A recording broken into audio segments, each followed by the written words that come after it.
જોઈએ અગત્યના સમાચાર।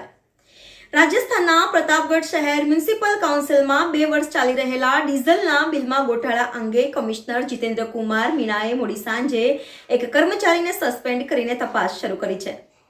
માહિતી આપતા મ્યુનિસિપલ કાઉન્સિલના ચેરમેન રામકન્યા ગુર્જરે જણાવ્યું હતું કે છેલ્લા 4 વર્ષથી ગેરેજ ઇન્ચાર્જ સાવન ચનાલ દ્વારા આ હેરાફેરી કરવામાં આવી રહી છે।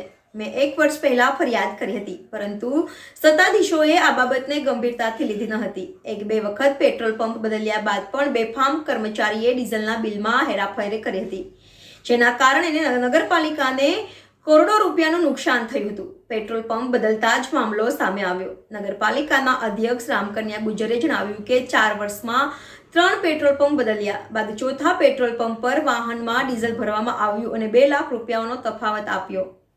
બિલમાં જાહેર કરવામાં આવ્યું છે। મ્યુનિસિપલ કાઉન્સિલના ચેરમેનની ફરિયાદ બાદ કમિશનર જીતેન્દ્ર કુમાર મીણાએ 4 સભ્યોની ટીમ બનાવી હતી। તપાસ ટીમે 5મી ફેબ્રુઆરીએ તેની તપાસ પૂર્ણ કરીને કમિશનરને રિપોર્ટ સુપરત કર્યો હતો, જે બાદ કમિશનરને આજે કાર્યવાહી કરીને ગેરેજમાં રહેલા ગેરેજની ધરપકડ કરી હતી।